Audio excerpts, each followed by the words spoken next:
Every time a whistleblower discloses information in the public interest regarding unlawful and amoral conduct by the government, they are retaliated against by the government. Edward Snowden, Chelsea Manning, John Kiriakou, and Thomas Drake are all living examples of this. Some people say that if these whistleblowers had just gone through the proper channels, they wouldn't be persecuted, which isn't too far from how Vladimir Putin feels about it. Если ему что-то не нравится в той работе, на которую пригласили, нужно было просто уволиться. He's saying that he should not have whistleblown. Конечно, так считаю. It's just fucking dumb. First of all, let's talk about the legal protections that whistleblowers have in the United States. There aren't any. Laws like the Whistleblower Protection Act and the Intelligence Community Whistleblower Protection Act are convoluted and unclear. They leave multiple interpretations open about which methods or actions are acceptable for whistleblowers to take in order to disseminate information under certain circumstances and which are not. The draconian and antiquated Espionage Act of 1917, which has been levied against many a whistleblower, doesn't allow for a public interest defense. This means that even if someone made disclosures they believed the people of our nation deserved to know, they aren't allowed to say that to defend themselves in front of a jury.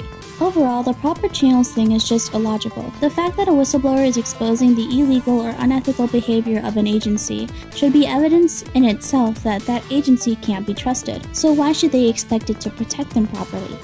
Now, of course, leaking information to the press has its risks. So the New York Times took a slide, didn't redact it properly, and in the end, it was possible for people to see that something was being used in Mosul on Al-Qaeda.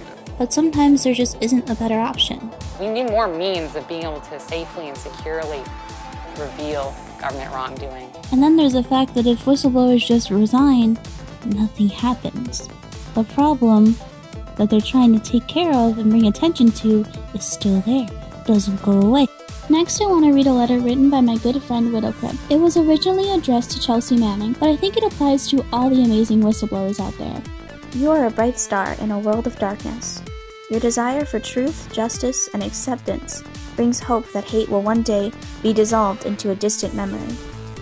It is because of your bravery that we now know what governments are willing to do for power. Years of your life have been stolen from you in a land that claims to be of the people, by the people, and for the people. Our government spends our money to feed endless wars instead of protecting all people, no matter a person's ethnicity, sexuality, or religion. If every man, woman, and child are not allowed to expose corruption within a governing body of individuals that took an oath to uphold the Constitution, then we the people of the United States are not free, and that in itself is a crime. Thank you for showing the American people what their hard-earned dollars are being used for. We should be outraged that innocent men, women, and children are being killed and we are not allowed to know about it. Your heart is broken because our system is broken. But don't let the hate of oppressors break your soul. I'm going to leave links in the description to some words from Thomas Drake, the NSA whistleblower I mentioned earlier, over at the Pursuance Project channel about activism and the society we live in. The Pursuance Project is open source end-to-end encrypted software being built to enable secure, efficient task management and collaboration between activists, journalists, NGOs, and anyone else who wants to change the world for the better. We worked very hard to get a lot of money raised to get this developed, and I'll be linking to a bunch of further reading. Bye-bye!